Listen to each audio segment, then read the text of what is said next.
పేరు శ్రీధర్ నాయుడు, ఆర్ఎస్యు రాష్ట్ర అధ్యక్షుడిని. ఈరోజు రెవల్యూషన్ స్టూడెంట్ తరఫున భారీ ధర్నా చేస్తున్నాం ఫీజు రియంబర్స్మెంట్ గురించి.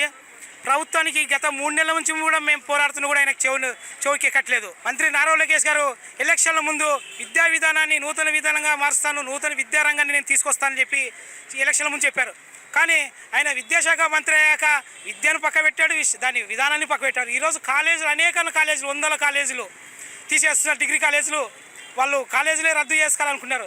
విద్యార్థుల భవిష్యత్తును నాశనం చేసి పెట్టాడు. వాళ్ళు పై చదువు చదవాలంటే వీళ్ళు ఇచ్చే టీసీ సర్టిఫికేట్ ద్వారానే వాళ్ళు పై చదువులు వెళ్ళాలి.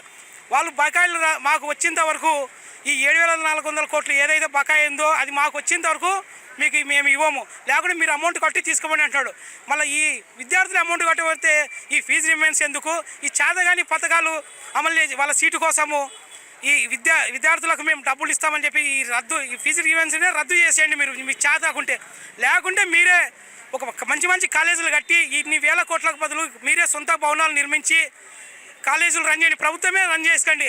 మీ నుంచి దాదాపు ఇప్పుడు కాలేజీలు మొత్తం తీసేస్తే దాదాపు 2.5 లక్షల మంది నిరుద్యోగస్తులు అవుతారు. ఈ విద్యా విధానం అని చెప్పేసి మీరు విద్యార్థులను రోడ్డు మీద వేసారు, విద్యా సంస్థ వాళ్ళను రోడ్డు మీదకి వేసారు.